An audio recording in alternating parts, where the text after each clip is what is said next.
Hey there, I'm Lauralign. If you have watched my personal yoga practices, chances are you've heard me talk about my upper cervical instability. And if you're like, what does that mean? I'm here to tell you. First, I'm going to talk about my Meniere's disease diagnosis and how it has affected my life. And then we're going to talk about the cure for Meniere's disease along with some other things. And then I will show you some video clips about upper cervical chiropractic, including my own personal x-rays and me getting adjusted. And then we're going to launch into what I consider early warning signs for upper cervical instability.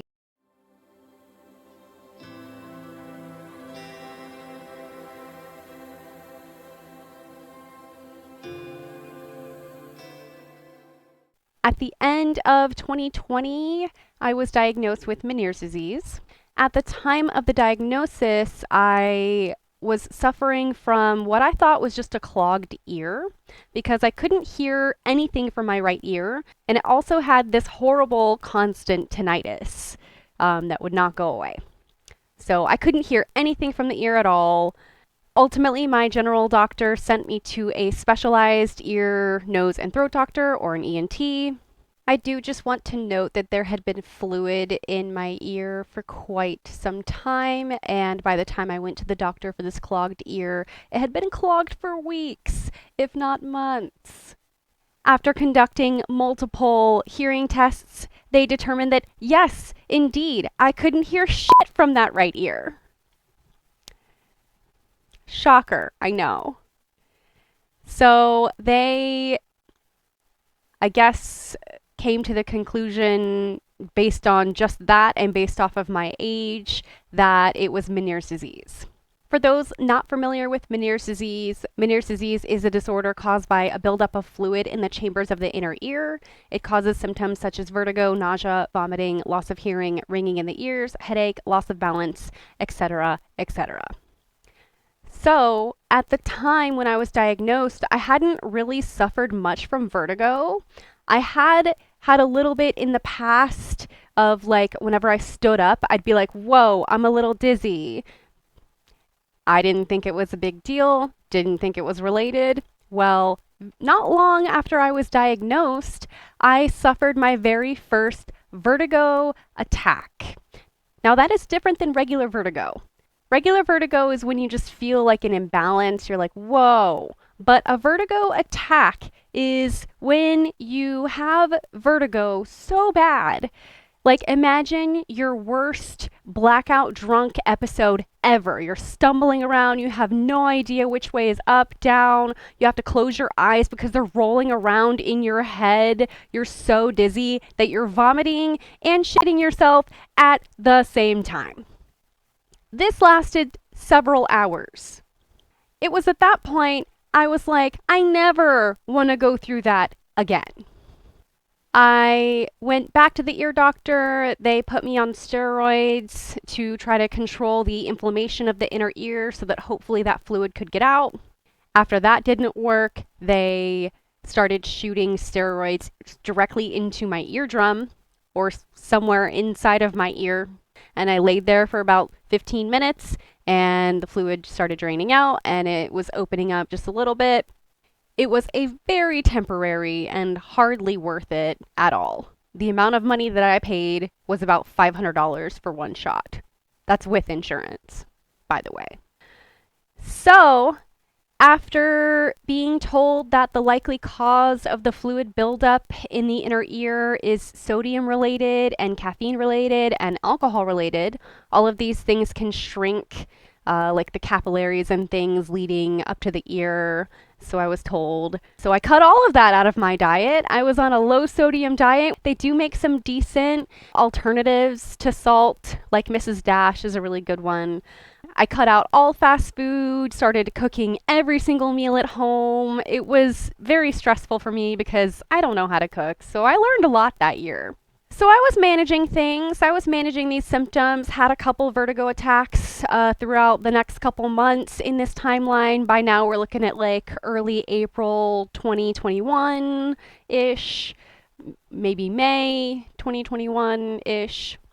And I was like, I am on I'm doing all of these things and I'm still having these vertigo attacks. Now, they didn't last as long as that first one did, thankfully, but it was still a very traumatic experience for me. Just imagine you are not in control of your body whatsoever for hours. One time I even shit the bed. So I was like, something's got to give. Around that same time, my mom actually sent me an interesting article about upper cervical chiropractor and how that is known to cure Meniere's disease. Now, keep in mind, the local ENT, the specialized doctor who I had to pay $500+ a visit every week just to do basically nothing, told me that there was no cure for Meniere's disease. So I was a little skeptical, but I went to go check them out anyway. I paid about $100 for my x-rays, and they were like, I don't even understand how you're functioning right now. So therein began my journey with upper cervical chiropractor. So I'm going to talk to you guys a little bit about upper cervical chiropractic real quick, and I will link my chiropractor's channel in the cards right there and in the description. I've scoured YouTube and I couldn't find anyone who is showing their upper cervical chiropractic process in the way that Dr. Drury does it. He uses specific tools and x-rays to tell him whether or not we need an adjustment that day. I'm going to read some excerpts from Dr. Drury's book, The Best Kept Secret in Healthcare. And then after that, I will show you guys my last x-rays that we did last summer, and also show you what a normal session looks like as far as how the adjustment actually occurs. Conditions that respond well to upper cervical treatment include, but are not limited to, neck and back pain, migraines, fibromyalgia, multiple sclerosis, sleep disorders, high blood pressure, digestive disorders, allergies, arthritis, ADD and ADHD, diabetes, depression, probably going to say this one wrong, but trigeminal neuralgia, Meniere's disease, and IBS. The purpose of this book is twofold: to let sick and hurting people know that chiropractic in general is a viable alternative to traditional medicine, i.e. drugs and surgery, and to let those same people know about upper cervical chiropractic because most people have never heard of it. In all of chiropractic, procedures are not based on the condition the patient has. They are based on whether or not the bones are misaligned, which puts pressure on the nervous system and interferes with the messages the brain needs to send to the body to maintain health. The primary difference between upper cervical and general chiropractic comes when we ask which bones. The answer is inherent in the name. Upper cervical focuses only on the atlas and the axis, the two upper cervical vertebrae, while general chiropractors adjust the full spine. Upper cervical doctors do not adjust the whole spine. They direct their focus to the upper cervical spine because if the top two vertebrae are aligned, the vertebra below the upper cervical region can align themselves.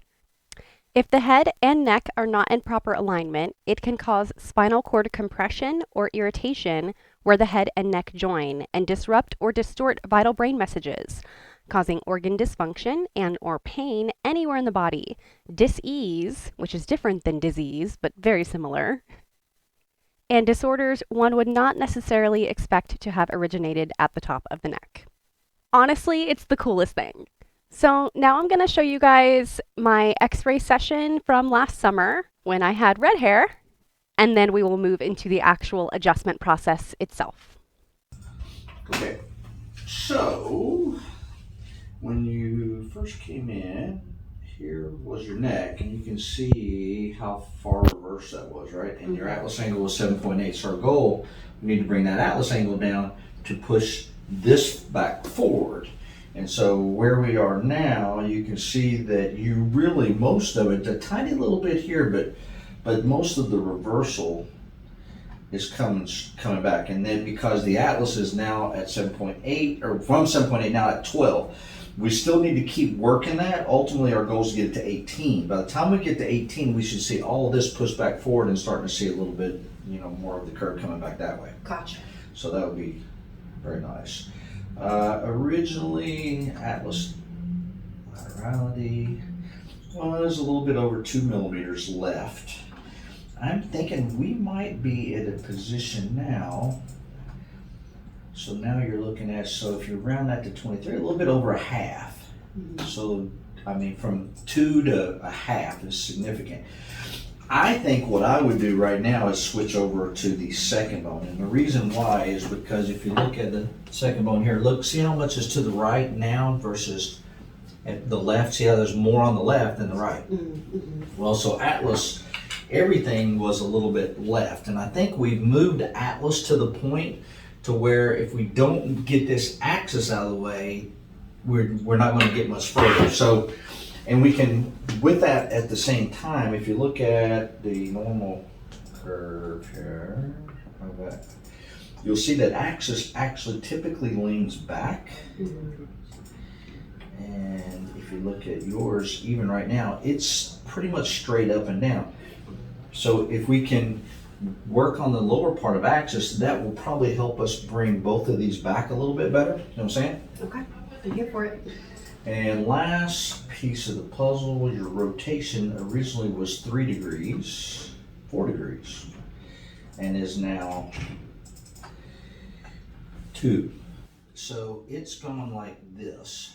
So at the same time, when we work this, with this being the center pivot point, when we adjust this axis this way, that will bring that back underneath axis as well. So I think we can even affect the rotation by axis, but we'll see. The graph obviously will help us dictate how you respond physically, how the graph clears. We can add all that together to keep an eye on it, and eventually we'll probably wind up back at Atlas. I just think right now that there's this is probably just interfering with where we're trying to get to.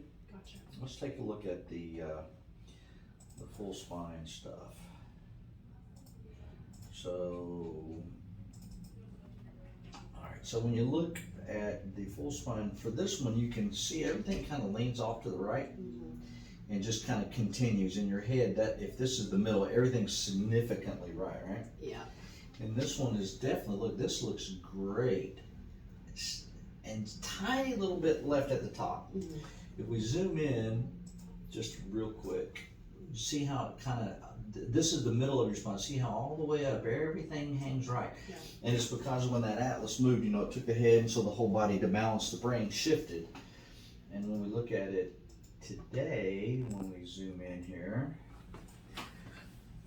really nice. I mean, it's pretty darn close. Got a little bit of a lean out there, and then it comes back. And then a little bit again, just a little bit off up here at the top, which I think by again bringing axis back will change all that. So it looks great. Yeah. I mean, I'm real impressed with how your whole body has responded. I just think now we'll get a little bit more done. I think if we're working on this axis too, that's really going to, come in front, a little bit behind, will kind of really help get through this little bit of a bend right there. Gotcha. Cool. So this is the start of a normal appointment. The chiropractor scans the back of our neck with this tool that measures the tension. This tells them whether or not we need an adjustment that day. And you can see here in a minute, they're going to compare it to the rest of my scans. So that's kind of my pattern, is the tension is very much on the right.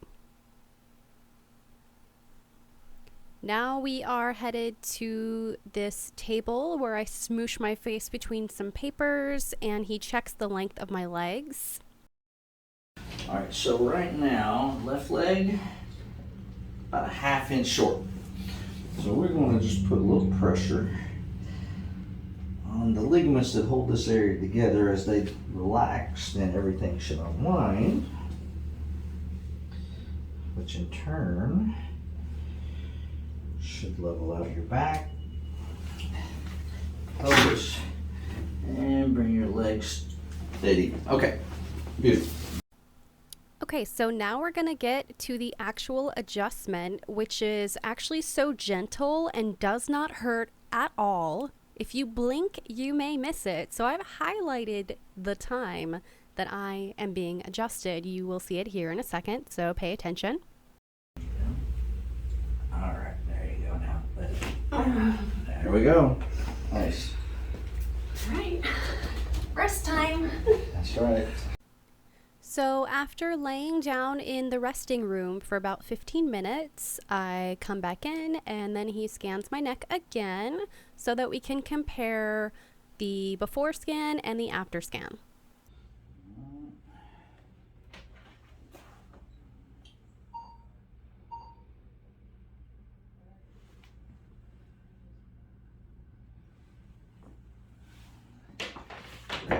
So, left side, yellow was before, blue's after. Much straighter. Yeah. Right side, again, nice and straight. And see where we were pulling out here to the right? See how this is actually pulling it back to the line. And then this probably worked its way down somewhere mid-lower neck, and it's going to keep moving on down. So, that looks great. I think we'll stick with this for a little while, and what will happen is if that second bone is no longer the major, we'll adjust you, and afterwards it'll look a lot like this again, which means, okay, now that axis is where it'll be. Now we got to go back to Atlas, which is the new major. Otherwise, it looks great. Awesome. In upper cervical, they say holding is healing. So they want us to hold our adjustments. They don't just want to adjust us just because. So it is Dr. Drury's practice, but before that time, I was seeing one of his other doctors who no longer works there. So I was switching into Dr. Drury's care, and then we were discussing a plan of action. So I've only really been seeing Dr. Drury himself for about a year now. And before that, I spent about a year with the other doctor. Shock and awe you now with this statement that things are really getting better with this ear. I can hear from it. I can literally hear when I'm doing this with my ear, which before, I couldn't hear shit from that ear. You can be right here talking in my ear and I couldn't hear you. Now I can kind of hear somebody's there. The only issue now that I'm dealing with still is the constant tinnitus. It is also slightly muffled sometimes, depending, I think, on whether or not I need an adjustment. But all in all, things are getting way better. I haven't had a vertigo attack in over a year at this point, which is crazy now that I think about it. That's awesome. We know the whole thing with upper cervical is you basically heal yourself. They just remove the interference from your neck. So they tell you when you go to upper cervical that you have to get an upper cervical pillow. And this seems like it might be a silly thing, especially if you're like, I love my pillow. It's so comfortable, blah, blah, blah. Get the pillow, okay? Because every time I lay on it, which I try to lay down multiple times a day, if not, just at the end, but anytime you lay on it, you can feel your neck twisting kind of back into place. So it resets things back to where they should be.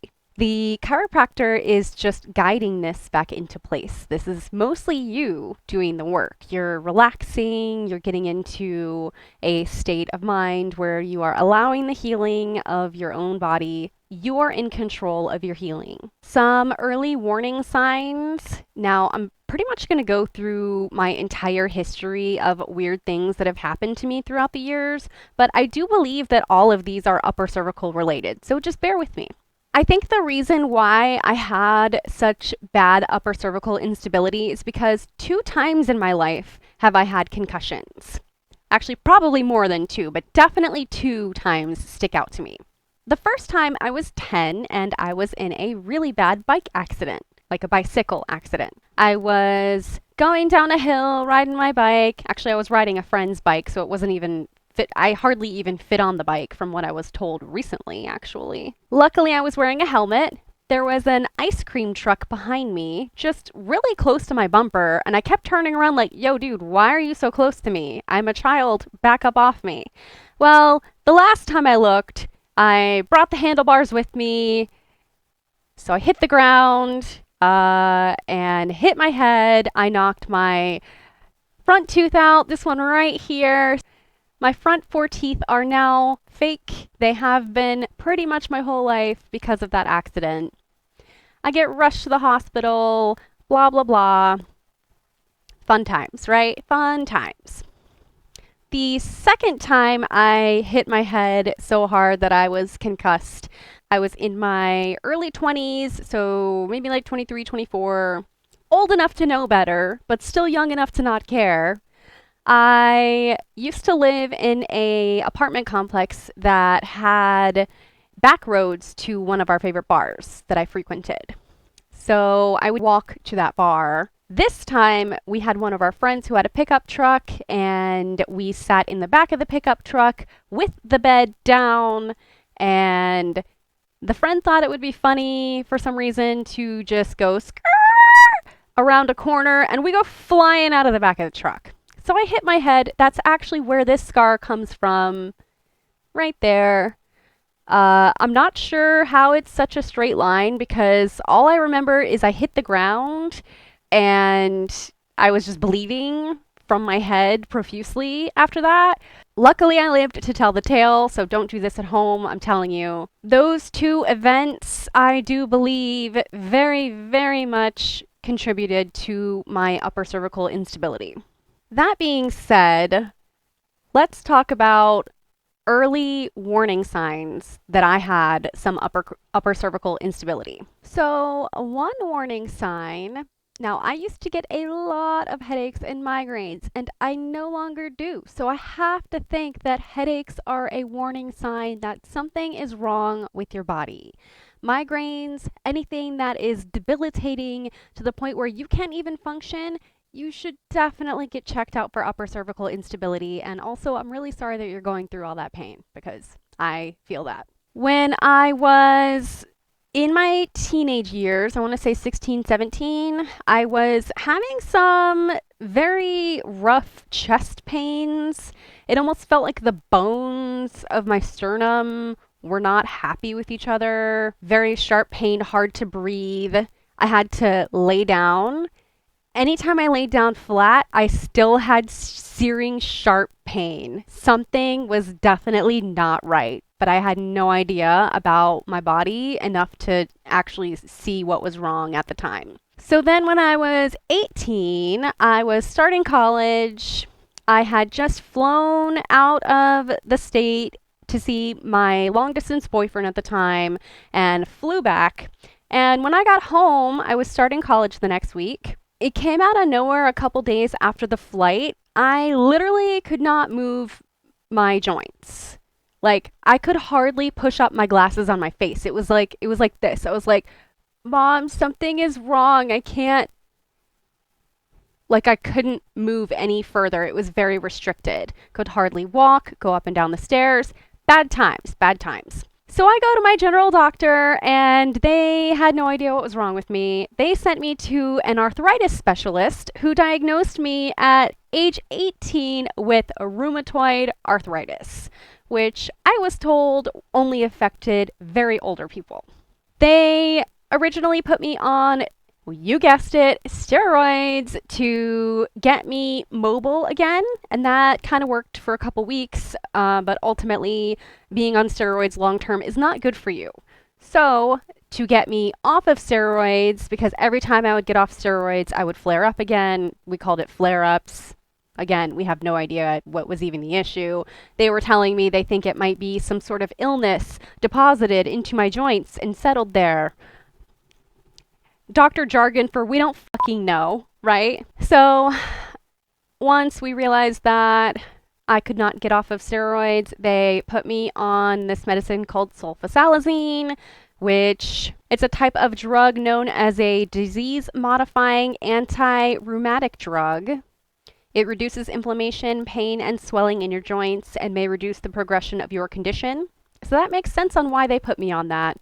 And it was a couple years later that I finally managed to wean myself off of sulfasalazine, and I didn't take anything else for that condition, and it just mysteriously disappeared. So I was just okay, or so I thought. So there was this one time where one of my eyes, my right eye, was twitching non-stop for weeks. Months, maybe. I don't even remember how long it was, but it was quite a while. My anxiety progressively got worse. Back when I was working quite a lot, I was getting a lot of pain in my like upper trap area, what I thought was a pinched nerve, and that I just slept wrong on my pillow.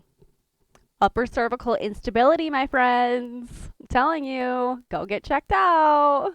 I used to crochet a lot, and I was crocheting years and years. And progressively, my left wrist got so bad, I thought that I just had carpal tunnel there from my constant typing online and all my crocheting. Well, guess what? It's better now. So if you have just one wrist or ankle or one side of your body that tends to hurt more than the other, that probably means you're leaning to that side because you have upper cervical instability and you don't know it, like me. I also had like really bad reoccurring sinus issues throughout the year. One year I even had 3 sinus infections within like a 6 month span. If your doctor ever tells you you have like fluid buildup behind your ear, and especially if it won't go away, I really encourage you to look into upper cervical care. I know that upper cervical chiropractor is more expensive than regular chiropractor, but I promise you it's the root of probably most everyone's issues. So, that being said, in my experience, I am paying way less money just to go to the upper cervical chiropractor, and they're actually fixing my issues. I didn't even tell you guys about when I went to get an MRI because the ENT, when I wasn't responding very well to the steroid injections, they thought that I had a tumor. Well, I didn't, so I paid all that money for nothing. I believe that I ended up with Meniere's disease as a way of my body being like, stop, because I was not taking care of myself. I was not resting, worked 2 jobs at once, and still live streamed on Twitch 5 days a week. Ultimately, ended up doing just one job and Twitch 5 days a week, but it was a lot. I didn't have any me time. And, it's part of the culture. It's like grind, grind, grind so you can make money, all of this. But where is the time for self care when you end up like this? What do you do? I have to feel like we are in control of our health, but it does require some sacrificing of things that you might want to do. That video game you might want to play, that book you want to read, really just resting and focusing on yourself, taking nice, hot Epsom salt bubble baths. Going and getting massages if you have the means is fantastic. I had to stop going because we're trying to get a house and we just need to save money. But up until recently, I went for almost a whole year and got massages like every other week or something like that. So just doing what you can to take care of yourself and not asking too much of other people because I feel like we're all really just going through it right now. I mean, if you're not, then kudos to you, but everyone I know is just suffering right now, and I feel like a lot of it is preventable. So I hope that you guys see that this video is coming from a place of love for you all and wanting us to all get better together so that we can fulfill all the potential, all the means of humanity. So, this next thing I'm going to talk about is in no disrespect to all of the wonderful doctors and nurses who do a lot for our community, but it seems to me that the chiropractic community is almost shunned and frowned upon, when to me it doesn't make any sense as to why until you think of one thing, and that's money.